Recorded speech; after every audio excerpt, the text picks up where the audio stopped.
Godavari style spicy నెత్తెల ఎగురు ఈరోజు మన ఛానల్లో వంట.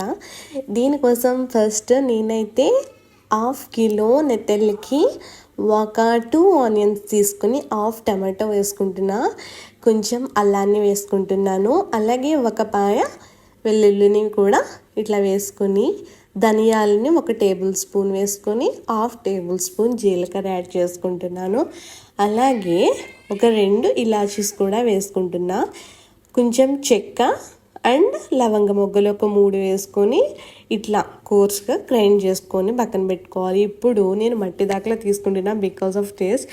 దాంట్లో ఆయిల్ వేసుకొని తర్వాత జీలకర్ర, చెక్క, లవంగ మొగ్గ, ఇలాచీ వేసుకొని అవి కొంచెం ఫ్రై అయిన తర్వాత మనం ముందు చేసి పెట్టుకున్న ఈ మసాలా పేస్ట్ ఆనియన్ ఉంది కదా, దీన్ని మొత్తాన్ని వేసేసుకొని ఒక 5 మినిట్స్ హై ఫ్లేమ్లో వాటర్ అనేది వైబ్రేట్ అయ్యే వరకు కొంచెం ఫ్రై చేసుకుంటూ ఉండాలి. మట్టి దాకా కదా కలుపుతూ ఉండాలి. అండ్ నెక్స్ట్ అందులో కొంచెం ఉప్పు, క్రిస్టల్ సాల్ట్ వేస్తున్నా, పసుపు, అలాగే పచ్చిమిర్చి వేసుకొని కరివేపాకు వేసుకొని సిమ్లో పెట్టుకోవాలి. నెక్స్ట్ వచ్చేసి నెత్తళ్ళు ఇలా మంచిగా తోక, తల అండ్ పొట్టను కూడా మంచిగా క్లీన్ చేసేసుకొని ఉప్పు వేసుకొని కడిగి పక్కన పెట్టుకుంటున్నా. నెక్స్ట్ ఇందులో 2 టేబుల్ స్పూన్ అయితే నేను రెడ్ చిల్లీ పౌడర్ యాడ్ చేసుకుంటున్నాను. దీన్ని కూడా వేసుకొని సిమ్లోనే పెట్టుకొని ఆయిల్ అనేది పైకి వచ్చే వరకు తేలిన తర్వాత 1 కప్ నేను వాటర్ వేసుకుంటున్నా.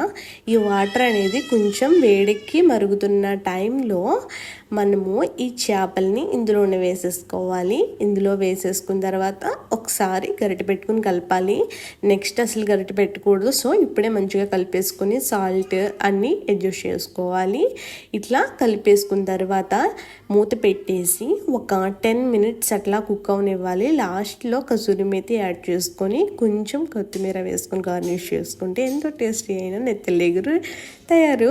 ఈ వీడియో మీకు నచ్చితే లైక్ చేసి, షేర్ చేసి, కామెంట్ చేయండి అండ్ సబ్స్క్రైబ్ మై ఛానల్.